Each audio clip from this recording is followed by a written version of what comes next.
I so desperately wanted like a pregnancy stick version of figuring out if my relationship with alcohol was fucked up. And newsflash to everyone who's listening, if you're if you're curious about this and you already Googled that, it's time to maybe consider looking at some different frameworks. So that was the first time that boy, that was just a whisper.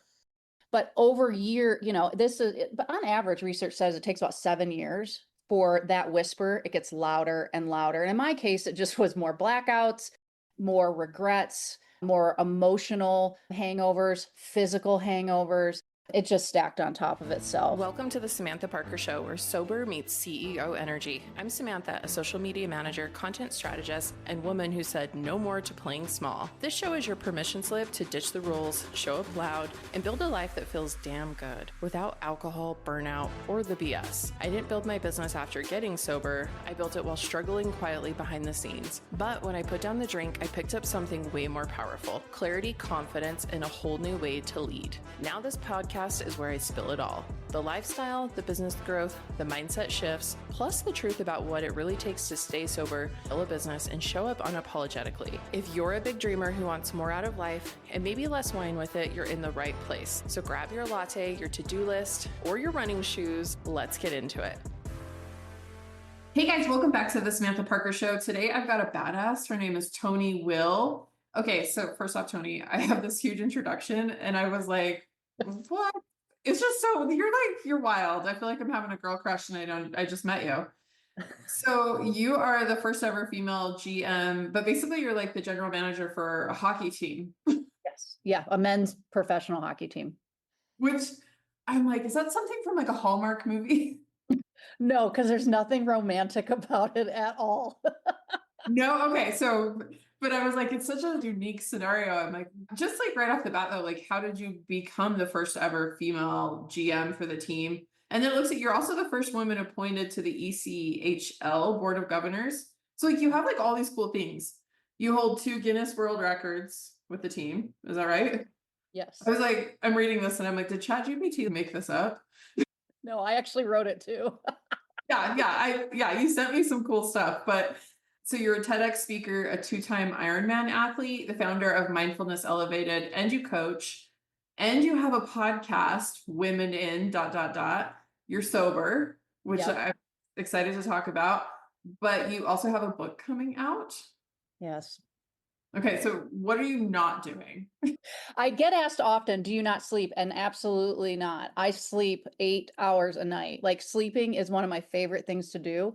My husband teases me about it to the point where he's like, "Oh, Tony's going to go take a nap." If I could nap every day, I would. Yeah, I mean, what don't I do? I don't drink. And that's why I have so much time. Yeah, well, actually, I found that a lot too. I was like, okay, so what do I do now that I'm not drinking? It's like a real thing. Yeah. Yeah. If you actually add up the hours, like roughly, and this is rough math, but I probably gave myself back like 8,000 hours a year or something insane by not thinking about drinking, actively drinking, or recovering from drinking. So you think about like what I could pour myself into and how I could grow not just up, but out. It was just starting all these passion projects. And I call it following the breadcrumbs. So how did I become a GM of a men's professional hockey team at the age of 36? So it's been 10 going on 11 years. On accident is the answer. I wasn't seeking these things out. I wasn't seeking to be a TEDx speaker. I really wasn't seeking to I didn't think I'd start businesses based off the thing I was most ashamed of, which was my relationship with alcohol. I would just say my intuition led me to a lot of places, and my courageous, like, personality and a growth mindset. If I don't know how to do something, I'll figure it out, and it won't be clean. It won't be cute, but I'll figure it out. So you do play hockey. I'm like, how did you get here? No, I did not. So how it ended up. So I'm born and raised in Kalamazoo, Michigan, and I still live here to this day. And I grew up going to Kalamazoo Wings games, but just periodically, my mom and dad would take me. The team just turned 50 years old this last year, and I'm 47, so the team's been around just a little bit longer than me. But like anyone in Kalamazoo, when you're born and raised there, you kind of take something for granted. I thought every community had a professional sports team. But I went to Western Michigan University, went to college, got started in banking, worked there for 13 years in management and leadership. Then I went to the Chamber of Commerce. ran that and really enjoyed it, but the culture internally was terrible. And so I left in my mid-30s with 3 kids and a mortgage, and I didn't have a money tree in my backyard. So I just started to put feelers out there in the community of like, where did I want to go? Did I want to go for profit, nonprofit? Did I want to start my own business? I didn't know what I wanted to do. So I applied to be the store manager at a high-end fashion boutique in Kalamazoo called Sydney at the time. And I grew up wanting to be a fashion designer, but I couldn't sew. So I gave up. And so it was in the Radisson Hotel, which is our marquee hotel in Kalamazoo. They knew who I was because I ran the chamber. It's a pretty community facing job. And they're like, Toni, you're going to be bored. And I'm like, I know, that's okay. I don't want high pressure. I don't want to lead a team. I don't want to be the face of anything. I just want to like dabble in clothing and, whatever. And they were like, no, we got something else for you. Like 2 weeks later, they call me back. We got an idea. I said, okay. They're like, listen, just hear us out. I'm like, okay. And they said, what do you think about the Kalamazoo Wings? I go, the hockey team? And they go, yeah. I go, they're still around? And she started to laugh. She goes, yeah, and that's the problem. We need someone to come in there and turn it around. And the next statement I said, true, and it's a quote, I don't know shit about hockey. And they said, that's okay. We don't want someone that knows hockey. We want someone that loves Kalamazoo, that knows how to run a business and has relationships in this community that and can sell and build business front office team. Oh, and it's a 35% pay cut because it's pro Oh, sports. Yeah. And I thought about it and I mean, we know the end of the story because here I yeah. am almost 11 years later. But well, one of the key in this whole story is that number one, I didn't take the job because I thought I was going to be some bra burning feminist for women in sports. I had no clue. I took it because I love Kalamazoo and I figured if I knew it was going to be challenging. And money, if I am passionate about something, I truly believe money will follow. And that was the case. And so, yeah, here I am. And it was later in my career, the first 3 years, where I looked around, I'm like, holy shit, it's all white men. And I'm Yeah. like, I got some work to do. And so I just started beating that drum. And I can be polarizing in that space, but I want to take the women, all the generations behind me, millennials, Gen Z, Gen Alpha, bring them in my little elevator and like, let's go, ladies, come on. So I've started all kinds of initiatives, spoke on many stages, ruffle some feathers here and there, but it's important. So I'm going to continue to do that work and I'm really proud of it. Yeah, you're definitely doing big work for sure. And you've shattered a lot of glass ceilings in like a male dominated industry. But so take me through this. Okay, so you get hired to work as a general manager for this hockey team. And then somewhere along the way, you're like, alcohol is no longer serving me. Yes. Oh yeah. Well, so about the same time, like in my mid 30s, you have this inner knowing, those of us who like alcohol a little too much. Well, Mhm. I had that inner knowing. And I remember vividly the first time I was sitting on my couch and I Googled, am I an alcoholic? I so desperately wanted like a pregnancy stick version of figuring out if my relationship with alcohol was fucked up. And newsflash to everyone who's listening. If you're curious about this and you already Googled that, it's time to maybe consider looking at some different frameworks. So that was the first time that voice, it was just a whisper. But over year, but on average, research says it takes about 7 years for that whisper. It gets louder and louder. And in my case, it just was more blackouts, more regrets, more emotional hangovers, physical hangovers. It just stacked on top of itself. And then I stopped in the first time in 2016 after I got arrested and I went to AA for 15 months. And I'm not anti AA at all. I like AA, the community aspect especially. The framework for me is a little outdated. It's a little male dominated. And I don't like the piece about being powerless. I'm not a big fan of that word. So I decided that I must be like ready to try it again. And so, which is hilarious in hindsight, because I went back out for 3 more years after 15 months sober. And in October of 2020, nothing big happened. It was just Yeah. like, I'm so sick of myself. I'm so sick of myself. And so I put myself in a Tony timeout. I love alliteration, so it's like fun to be like, all right, how can I make this not like heavy and serious all the time? And I took a 30-day break and I'm still on it almost 5 years later. That's incredible. Do you feel like it expanded you? Like once you were finally, because I feel like that first 15 months was kind of like maybe you were just doing it, to get by. Yeah, I just didn't know, it was like I had these old beliefs that either you could drink responsibly or you were an alcoholic. There was no gray area. And so for me, that term alcoholic brought a lot of shame. And I know some people who thrive in that label. And amen, like go for it. I prefer alcohol free because for me, it feels like I'm empowered and I'm making a decision. So I like to use the example like I've experimented in other spaces of my life specific to health and wellness. So I stopped eating meat for 2 years. I eat meat again now, but for 2 years I went vegetarian or vegan. I had a plant slant. I had all kinds of shit going on. But I didn't stop because I was a meataholic. It's not like I was just eating all this meat and I couldn't stop. So I'm like, why do we put this? So yeah, I was really open to different ways to look at this. And our in those years from 2016 to 2020, our the framework and the growth mindset really opened up in this space. And so it allowed me to tackle it again. And I was more ready because I was more sick of myself. Yeah.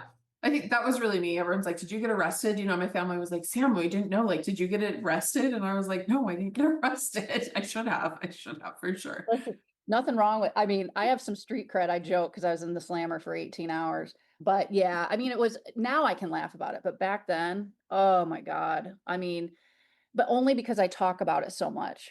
And it's like Brene Brown, she'll preach all day long. If you talk about things you're most shameful of, guess what happens? They shrink. And she's not wrong, at least in my world. Yeah. And what's so interesting is it turns out like a lot of people have been through really crazy things. And I think sometimes we like really harp on ourselves and we're like, oh my gosh, we're so horrible. I got arrested this one time, or something like that, and it's the other day, just in a professional conversation, I was actually with a group of lawyers and they were all talking and each one of them was like, oh yeah, one time I got arrested. And I'm like, what is going on? So, Now you're I like, should I get arrested? yeah, I'm like, well, I have not been arrested. Well, actually, I got arrested one time when I was 17 for shoplifting. Oh my But God. yeah, but I didn't actually really steal anything. I just I discounted something and I bought it, which is stealing, it's theft. But they just drove me home. Like I didn't actually get arrested. Hey, but I mean, it counts. I think you could throw that story in and you're with the rest of us. Yeah, my dad's like, did you just come home in a cop car? I'm like, I'm screwed. You know? And it's funny, we can laugh about it now because you don't It was steal. funny. It was super funny. I wanted, Eminem, like the singer Eminem, like the rapper. Yeah. Not the singer, the rat. Yeah. I wanted his poster, but I only had like so much money on me. So I like put it on clearance and I bought it. It was like a horrible idea. Or innovative. I don't know. Yeah, I really wanted that poster.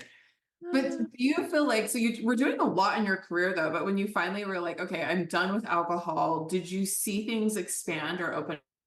I mean, I know the answer to this, but Did I see things expand? Yeah, but yes. I mean, of course, everything in hindsight, it's like, yeah, but I was that first, month. I mean, I was when I quit drinking hockey, just if take everyone back, and depending what state you're listening to this in our country, or we all were handling it a little bit differently. Michigan was really shut down.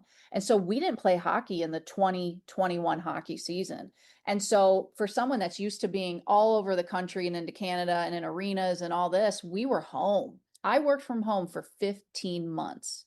So I had an opportunity to look at that time and say, I'm still working. I mean, I still have a lot of work to do and I was working from home, but I could invest in myself or I could sit on the couch and still drink. So I decided to invest in myself. But those first 30 days were hard because I knew this time it was different because I'd already been sober once.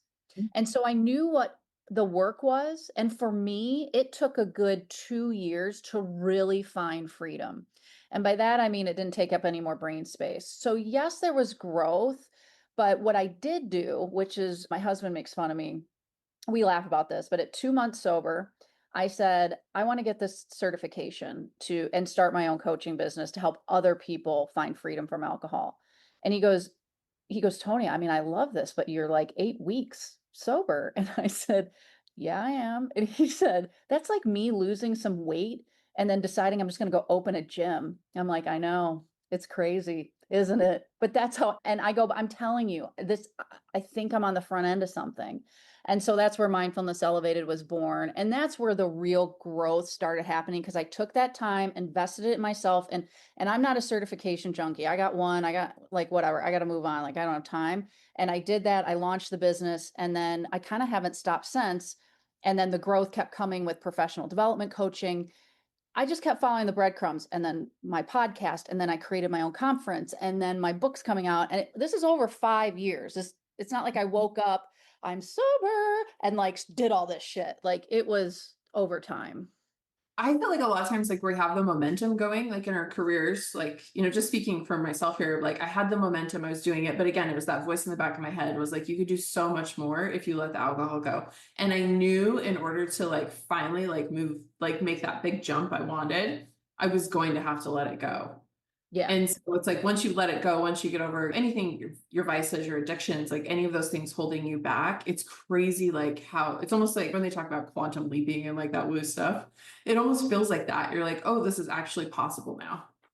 100%. And I love when anyone chooses to live alcohol free, but in particular women, because I find that women start to, as they get more comfortable in this new identity, that I really see a lot of peacock feathers flare out because a lot of times women make themselves small. Women like you and I don't. I could tell immediately when I connected with you and listened to your podcast, I was like, ooh, she swears a lot like me. She's got all, I mean, like you have a ton of personality, ton of drive. You're living out loud in this sober life and you're proud of it. Not everyone feels that way, as you know. And so it's like women like us that will talk about it and be like, no, it's normal. Like you can get addicted to something. I always say this, we're addicted to our cell phones. We don't stigmatize cell phone addiction, but we stigmatize other addictions. And so I don't know how I got on that soapbox, but yeah, I agree with you. Yeah, well, everyone has their vices. And it's like if you can overcome them, it's crazy what opens up for you. Okay, Yeah. so how do you, as a sober person, and you're in this like social professional environment of the sports world, how are you kind of like navigating alcohol, or do you have any tips for anyone? Yeah. So there are times when this was, especially at the beginning, like when I started traveling again after the world started to open up, where I was like, I don't know how I'm going to do this. And ironically, I was about 15 months sober again at the time. And so I had that little nugget in my head, like, ooh, you fell off at 15 months before, you know. And so I was in uncharted territory and I was back on airplanes and I was back at sports events and alcohol's everywhere. So I really struggled. And I remember calling my husband one day and I said, you know, Josh, I don't know, I might drink. And he's very wise. He's a smart man because he knows if you tell me what to do, I'm going to giant middle finger and go set myself on fire and self-sabotage myself. And so he just says, are you sure that's what you really want to do? And I'm like, and I'm crying and I'm like, well, no, it's not. That's why I'm calling you. I said, but I just don't want people not to respect me if I choose not to drink anymore. And he stops and he said to me, he goes, Toni, what if they actually respect you more? And it blew my mind. And what's even funnier about this whole story is I told him this like, I don't know, I don't 3 months ago. I go, Josh, you remember when you told me? And he goes, no, not at all. They never do. They never do. I'm like, you remember that changed my life? And they're like, what the hell are you talking about? It literally was this like truth bomb that he planted right in front of me, and it's to this day it sticks with me. And I believe that what if I respected me more? At this stage, I'm like, fuck them, me. But I wasn't there because I was out there at that stage of my life trying to prove myself to everyone else. So it was a real shift. Okay, so I did some digging, aka I was stalking you online, and you Oh boy. you totally turned around like this hockey team, the K Wings, and their growth has grown immensely. The stats I have right here, so correct me if I'm wrong, but attendance has grown 7 seasons in a row. Is that right? Yeah, and actually now I think eight seasons now. Yeah. Okay, I like eight. Eight's my favorite number. What do you feel like has been part of your secret sauce of building like community and momentum? So the secret sauce is what we talked about earlier. I'm not a hockey fan. I'm not like into who's doing what on the ice. I let the head coach, director of hockey operations, Joel Martin, my pal, he does that. He's the pro in that space. Now, I mean, I care about the people, but I don't need to worry about that. So I'm all about like the ideas I have as a non-hockey business leader. And so that's been my secret sauce is that I don't have these beliefs as most GMs do because they're also fans of their team and I am not. And that's my strength. Now, if you were to go really dig deep and talk to some season ticket holders, I am not well liked by some because of that. Oh, you're like, hey, how are you? Oh yeah, they're real nice to me. And then when we're not playing well, then they'll take my words and they'll twist them and they'll say, well, she doesn't know anything about hockey. And so why is she in this job? But they don't understand at this level of hockey. So the league that we're in, the ECHL, it's a developmental league. So we're professional hockey, but we are affiliated at the AHL with Abbotsford Canucks and then at the NHL with Vancouver Canucks. So our players move, it's a system, they move up and down. The GMs at my level do not run the hockey player side. Now, at the other levels, they do. And that's where the confusion is. Now, the fans know this because we put it out there all over the place, but they choose not to because it's a little easier to attack me than just, be like, oh, the team's having a hard time and move on. Yeah. So, what advice would you give to women who are kind of trying to lead boldly in more of a traditional male dominated industry? Like, so for example, like I have clients that I show up, we film their podcasts, we do all this stuff. I do have an all female team. Occasionally, I will use a couple male videographers, but I do get like a lot of like men in my like that video arena where I'm like, well, we're just making social content, who kind of like push back a lot at me. I call them the bro marketers. And they mansplain. It's my favorite. So here's one of the questions I get asked, and I think this is perhaps a different way to ask that question. But for some, that might be like, "How are you so confident?" I get that a lot, and so how I answer that is one, I was born this way. I don't know, and but two, I wanted to give something like tangible. So when I set goals and accomplish them, that takes courage because that stuff is hard to do.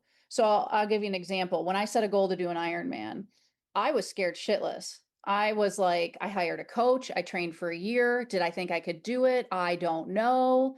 And I mean, it was I ended up doing two of them. It was a big deal, but I wasn't confident until I did it. And that breeds competence and confidence. A lot of alliteration there, but you got to go through those stages. And so I would say to women in particular, set some goals. I do a 1 year vision worksheet every year. And every time I hit another goal, I'm becoming more confident as a person. And trust me, I have Achilles heels. I have soft spots and there is shit that I am not good at and I fail at. And I think failure is bullshit too. Because if you're trying, you're in the game, who cares? So I think we're just really hard on ourselves. So it's like hitting those goals and they don't have to be big like an Ironman. It could be, I don't know, to call your mom once a week or it doesn't have to be these giant things, and so that breeds that confidence and allows you to go and be in a male dominated space and feel confident in what your vision is. Oh, I like that. So just stepping in and being like, I know what I bring to the table. I know I can do this. But sometimes like you just have to do it anyways. You're like, I feel a little nervous and scared, but I'm going to show up and do it.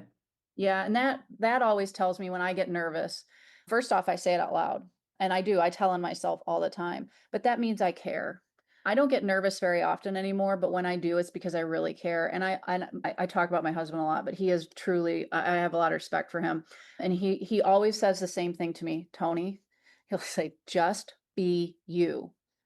And I just need to hear that because sometimes I feel so different that it's unrelatable and I don't, I have a lot of imposter syndrome. It's been worse as the bio continues to stack things up and I really don't want anyone to feel like we're all in the same space. There's abundance everywhere. There's no scarcity. You can do the exact same things I'm doing and I'm happy to help you do it.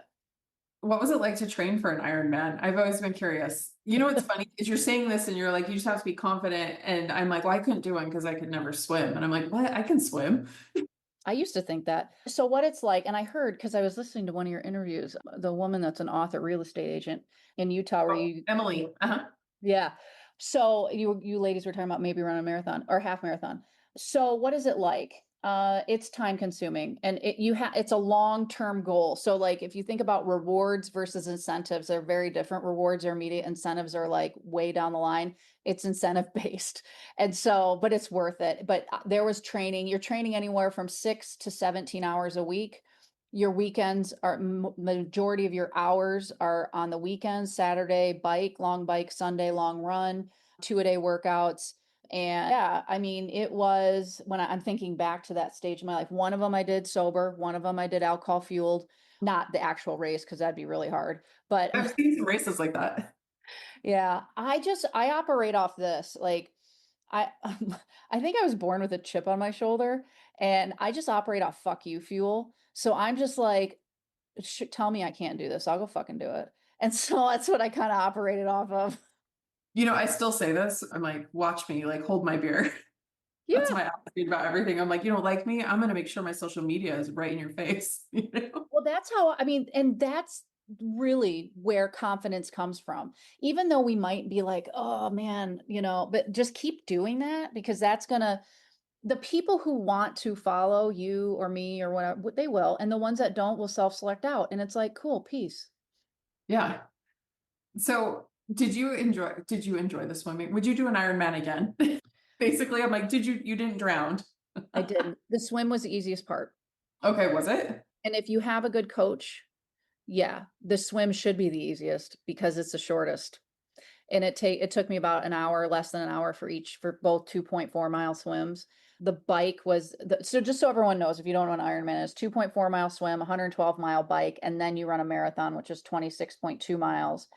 So the bike took me 7 hours, a little over seven and a half, and then the marathon, 5-ish, because at that stage you run walk, and it was over 100 degrees in both Ironmans I did, Louisville Oh, and Chattanooga.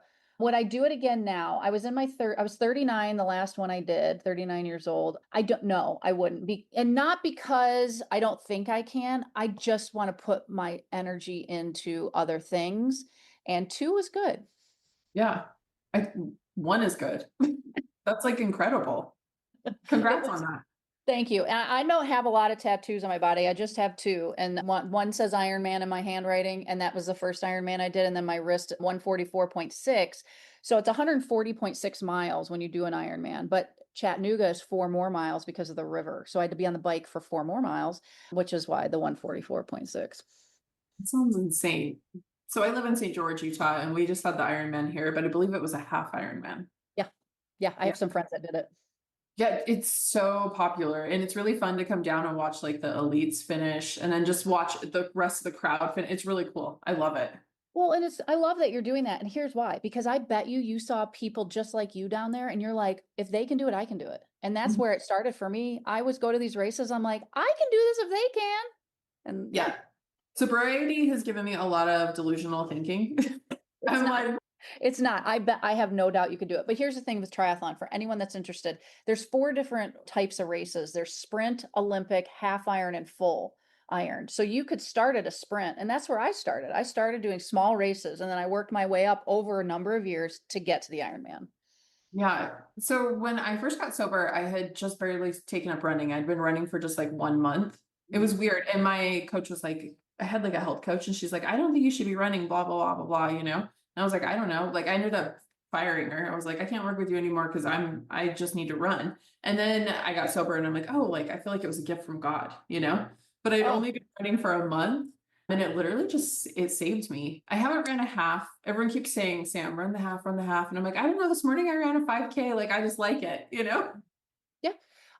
I stepped away from racing all those years ago, but I just did a 5K race in my community for the first time in April after all these years. And I told Josh, he did it with me, and I said, do not let me sign up for something else because I know me. And this connects back to alcohol because though all the brain chemicals are released. And when I keep saying, oh, it's fun, that's an indicator, do not sign up for something else because I latch onto those things. My brain loves that shit. And I'm impulsive sometimes. So it's like, and I said for like 3 days after, it's fun, it's fun. And I'm like, okay. And then it came down and I was more intentional. I didn't sign up for anything else. It's good. I can do a 5K and move on with my life. Yes, I did the 10K on my birthday. So I just turned 40 and I was like, this will be really rad. And I'm like, I'm feeling happy with that. Oh, well, happy birthday. 40th. It's a big one. And awesome about getting sober before you turn 40. Like, how cool is that? I love that. I know I'm like, I'm not taking this shit into my 40s, guys. Good for So you. you're writing a book, or is your book already done?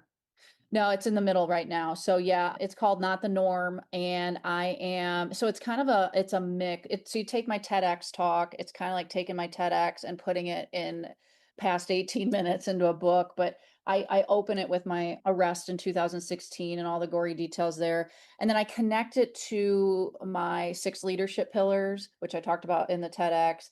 And really, it's a book about not just quit lit, like how to quit drinking or quit doing something, but I take stories from my life that I really don't talk about publicly all that much and talk about the how. What have I done to get to the person I am now? And I want people to be equipped with like actionable ways to implement this in their life.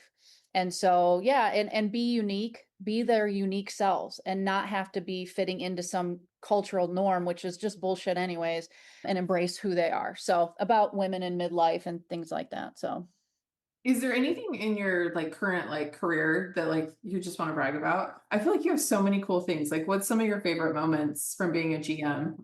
yeah. So I will say that, I mean, I've got something really cool coming up. It's actually it's because I'm the governor of the team. So what a governor is, and I'm not the governor of the state of Michigan, but professional sports teams are governed by like a board of directors, except we're called governors. And so the commissioner of the league reports to the board.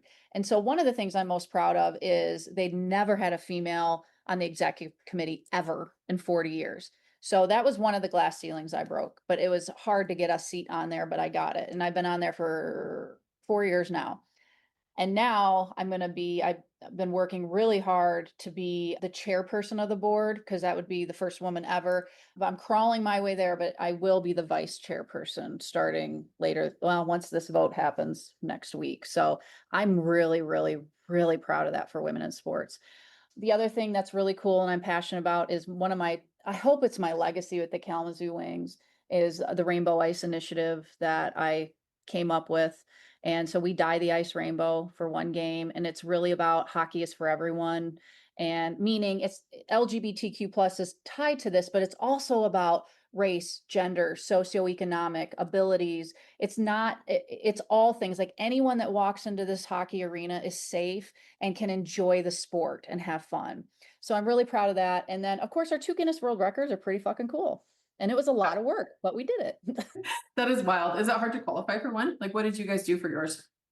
Oh, it's very hard. So the first one we did in 2019 was for the largest lightsaber battle for our Star Okay. Wars fans. And Okay. so it's just a lot of logistics behind the scenes. It's a ton. And they have an educator there from Guinness. I mean, it's no joke, and counting and verifying and volunteers and the whole thing. And then we just did it at our 50th season home opener last October for the most waving foam fingers. And so, yeah. And so if anyone wants to know how to hit a Guinness World Record, I'm your gal because I've done it twice. And they even say both times, they were like, it's because a woman, you can tell the difference from when a woman is running it. Oh, that's incredible. What do you think that is? They told me, I asked because I wasn't fishing for the compliment, but they were like, women tend to have a better eye for detail. They have everything in writing, and their communication to everyone involved is much more dialed in. They find that men tend to just gloss over things more and think things will just mystically work out. I mean, I would love that, but sometimes it does. Sometimes it just works out. Sometimes, but I said, well, how many I mean, a lot of people more fail at getting in Guinness Book than succeed. So I'm two like solid. I'm winning. Where I've had to do work is marriage because I'm on my third husband, but I finally got it right this time. So You guys seem really cute, but like it was really funny. I was watching a couple, just like the start of that last episode that you did with him on your podcast. yeah. It like made me laugh. He's like, Oh that's yeah, my bio. You're like, okay. he's something else. Yeah. So was it the Tinder one? Because we met on Tinder. It was just the one you just like posted on YouTube. Like it was a Oh, that's on his podcast. Yeah, Josh just oh, it's launched. on his podcast. Okay. Yeah, he just launched a podcast, Surrounded by Brilliance, and I was a guest. And yes, his is all about being grumpy, his podcast. Mine is about lifting women up. And Okay, so that makes sense. He did seem a little grumpy, but like in a funny way. I was like, I like this guy. Oh, he is. He's a total grump. But I love it. I mean, we work well. We're a good team. But I was like, go do your podcast. I love that you're doing this. Yeah. Do you guys have kids? We do, but not together. We have a blended family, which is really hard to do, but we've done it pretty well. So 23-year-old daughter, which is his, and then a 21-year-old son and an 18-year-old daughter, and those two are mine. Awesome. I have a 20-year-old daughter and then my son is 14. Oh, yeah. It's fun. We just graduated our youngest, Chloe, and she was the last one. We graduated all the kids together. I mean, not, but over our relationship, and it feels really good. You definitely feel like we're entering into a different stage now that they're all adults. I don't even like dinner last night. Like our 14-year-old came in, ate, and then kind of wandered. He was doing something with his friends. And then we were like talking about the dogs. And I'm like, is this our future? It's just like us making dinner and talking about the dogs, you know? Basically, we talk about Jack, our dog, a lot, and the cats, because I love cats too. And so, We have two cats. Yeah. yeah, he hates my cats. I brought two kids and two cats to the marriage. He brought a dog and a daughter. So we're like the modern day Brady Bunch. Yeah. And then, we decided that we would walk to Baskin Robbins. And I'm like, who the fuck are we? Isn't it funny how much your life has changed now that you're not drinking? You're like, I want to walk to Baskin Robbins 18 months ago.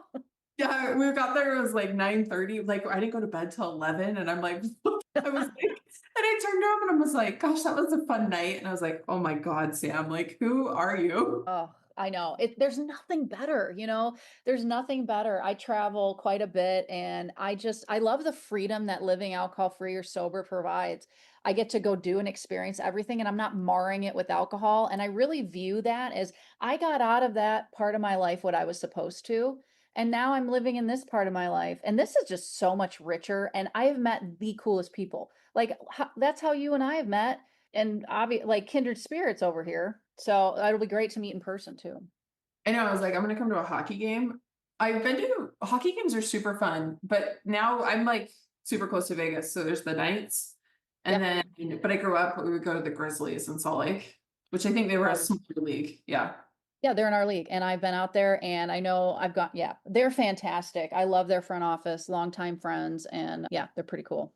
I always thought it was so fun to go because, of course, like I grew up going to Jazz games. Utah is a big fans of their basketball team, but we go to the Grizzly games, and I'm like, this is psychotic. Like the energy, like the fights, like all of it. I was like, this is fun. It is, it's fast paced. And I've learned to love hockey. And so, but again, I'm not a fan. I don't know when I'm done with this part of my career if I'll be, sitting in a bunch of hockey arenas like I am now, but well, not right now because it's June. But I don't know. We'll see. But it's fun. I mean, it's sports and entertainment. Yeah, it could be fun. Okay, so well, how about this? You are going to Amplify, correct? I am. A I'm speaking. podcast. Yeah. Yeah. Yeah, I was gonna say we were, but then I was like, I better make sure that you're going. I'm pretty sure you're going. I So am going. yeah, so you're gonna be speaking at Amplify, which is I've been trying to figure out how to describe it. I'm like, it's like a subshoot of Podfest, which Podfest is a huge deal. Anyone who podcasts knows about Podfest. People talk about it all the time. But Amplify is a really cool like side event for sober people, basically sober influencers that are like looking to get their voice out. And you're going to be speaking there. Yes. And it is in January. So are you excited to go? Oh my gosh, I'm so excited. And I'm going doing Podfest too. And yeah, that's the first time I'm attending Podfest. And I just launched my podcast a little over a year ago, but I love podcasting because I get to do this. I get to have a one-on-one conversation and build relationships and tell stories that I know I wouldn't have done prior. And there's so many fucking cool people out there. And my podcast isn't just about sobriety, it's all kinds of people. I have men and women, and it's just about lifting women up. But I am excited to go and speak to a new audience. And I love to support anyone who's putting on a conference because I do that here in Kalamazoo and it's not easy. And Margie and Laura are phenomenal first year conference putting this on. And I want to support any way I can. Yeah, I think it's going to be a lot of fun. I'm excited. I'll be there. So if I don't meet you before that, I'll meet you there. Awesome. Are you speaking? No, I'm going to do like, I'm trying to figure out. So basically, like, I'm sponsoring. Yeah, I was like, I'm trying to figure out how to describe this. But so I own a social media company. So I'll be there talking about like social media and we're going to do like some different things where like maybe we'll do some live interviews. Like we're still kind of fleshing it out, but I'll be there.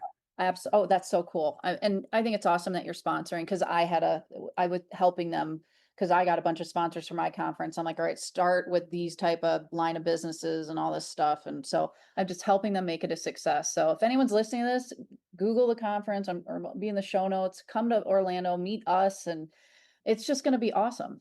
I know. I'll make sure that we have it linked up in the show notes. And my podcast editor, she spoke at Podfest last year. She's really phenomenal. So I know Jen will get us linked up. Oh, good, good, good. Yeah, I just love that.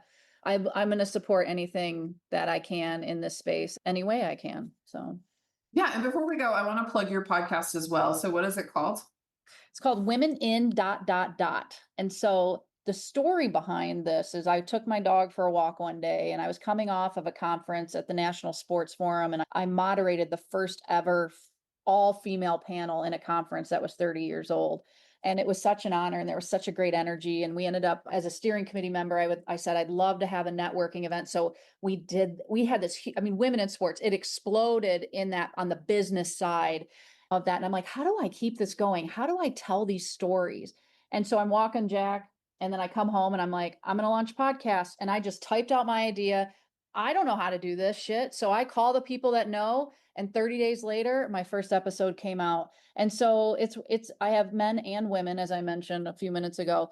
And because first off, the word men isn't women and men came from women. And most men have important women in their lives, their mothers, their daughters, their wives, whoever. And so I want to tell all those stories and we talk about all kinds of things. I do zero prep work for my podcast because I'm just having a conversation with the person in front of me and just want to shine a bright light on everything and anything they're doing. Yeah, I'm a big fan of like the longer format podcasts because like really cool things come out where they're just having a conversation versus like, I'm not going to say, I think you should be able to plug yourself, but where it doesn't feel like it's a commercial, it's like you just like really learn amazing things about people.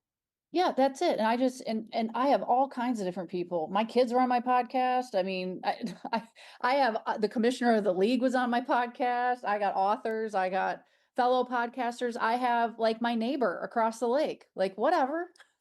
Yeah. Okay. So that's really cool. We'll make sure we have that linked up as well. So Toni, thank you so much for taking time out of your day. I know you're busy. You're in Chicago, but I guess it's 6 p.m. there. Yeah, it's is it 5:15? 5:15. Oh, you're only an hour ahead. Okay. Yeah. So what are you doing in Chicago? So I'm at the Sports Business Journal conference. It's on brand innovation. And so we're building a new arena in Kalamazoo for the Kalamazoo Wings and Western Michigan University. And so this new arena is opening in 2.5 years. We're 2.5 years into the project. And so we got a lot of changes coming. And I love to learn. So I'm like, okay, let me infuse myself and learn instead of putting on a conference or speaking at a conference. I'm here to learn. And that's why I'm here for a couple of days. When you go to conferences, do you like go do fun stuff or do you stay after or before? Or are you kind of just in and out? So sometimes I do, but because I get to drive, this one was a 2.5 hour drive for me. So Okay. yeah, I came in a little early and I get a lot of work done because no one's bothering me. If I'm in my home office, I got people bothering me. And if I'm in my arena office, I got people bothering me, but I got a lot of work done. And so tonight I'm just going to go out and walk around Chicago, grab dinner and enjoy my own solitude. Yeah, I like Chicago. I've only been there one time. It was actually when I went to Tony Robbins, which was like that's a weird thing. I don't know. Have you been? I haven't. I don't know how much. I don't know. I don't know if I went to, it was like, I think it was either 3 days or 5 days. I did walk on fire. I like to talk about that because I did it. Did it It's hurt? like, no, like you just you walk on the fire. Well, that's a great thing to be like, I can walk on fire. Like I can do anything. Yeah. Yeah. I was like, no, we just walked on it. I mean, I was like high as a kite from it, for like months. I was like, I walked on fire at Tony Robbins. And I was like, what kind of Kool-Aid was that? How many people were at the conference? Well, it was in the Bulls, like Chicago Bulls Arena. Thousands. It was nuts. Yeah. It's insane what he's built. He's just a lot for me. So. Oh, no, I would never go again, but also I was like grateful for the experience. Right, right. You got out of it what you were supposed to. You walked on fire. So that was my random Chicago story. The one time I've been there, walks on fire. It was great. So much cool stuff there. Cause I live in like the bottom corner of Utah. Yeah. And I love where I live. I don't feel like we're like behind necessarily, but it's definitely not like city cafe vibes, like cool restaurants. We got a Buffalo Wild Wings and that was fun. So Hey, B-dubs is good, man. I love B-dubs, especially like, what is it, Tuesdays, buy one, get one free weeks. Yeah, I mean, it's great. Yeah. But it's always like fun to go to other places, you know. We're so close to Vegas though. It's like you said, you just drove down there. Like Vegas is like a 90-minute drive for me. So we Oh go. yeah, I'll be out there in like a month. I'm speaking at a conference there, so I'll be in Vegas. Oh, that's rad. Yeah. Yeah. But anyways, thank you so much for your time today. Thank you for being on the Samantha Parker Show, and I can't wait to see you in January. Yeah, same here, Samantha. And kudos to you for all the things you're doing in the sober space. I love it. Thank you.